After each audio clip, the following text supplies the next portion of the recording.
டிவிக்கு மாநாட்டில் இந்த மாதிரி யாருமே பார்க்காத நிறைய சம்பவங்கள் நடந்துச்சு. இதையெல்லாம் டிவியில் பார்த்துருக்க வாய்ப்பே இல்லை. பார்ட் 1 ஒரு வீடியோ போட்டிருக்கேன், அது பார்க்காதவங்க பார்த்துட்டு வந்து இந்த பார்ட் 2 வீடியோவை பாருங்க. இந்த அளவுக்கு வெயிலையும் இந்த மாதிரி கூட்ட நெரிசல்லையும் அவரை பார்த்தா போதும் அப்படின்னு நின்றுக்கிட்டு இருந்தோம். அதுக்கப்புறம் அவர் பேச்சை கேட்டுட்டு தான் போகணும் அப்படின்னு சொல்லி நிற்க ஆரம்பிச்சிட்டோம்.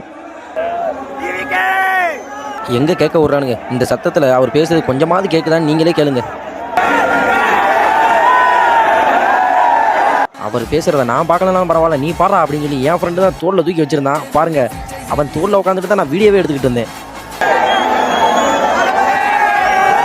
சிக்கி தான் ஒரு பையனுக்கு மூச்சு தரல வந்து மயக்கம் போட்டான். எங்கள் கண்ணு முன்னாடி தான் ஆம்புலன்ஸில் தூக்கிட்டு போனாங்க. என்ன ஆச்சுன்னு எங்களுக்கே தெரியல. நேரம் ஆக ஆக எங்களாலே நிற்க முடியாமல் ஸ்டேஜ் பக்கத்தில் போய் உட்கார ஆரம்பிச்சிட்டோம். போய் உட்காந்த எங்களுக்கு திரும்ப அண்ணனோட என்ட்ரி ஒரு எனர்ஜியவே கொடுத்துருச்சு.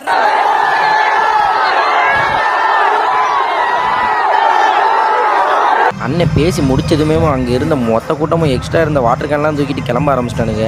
சரி நம்ம பங்குக்கு ஒன்றை தூக்குவோன்னு சொல்லிட்டு தூக்கிட்டு நாங்களும் கிளம்பிட்டோம். கடைசியாக மாநாடு முடிஞ்சது, என்னோட ஷூ கிழிஞ்சது.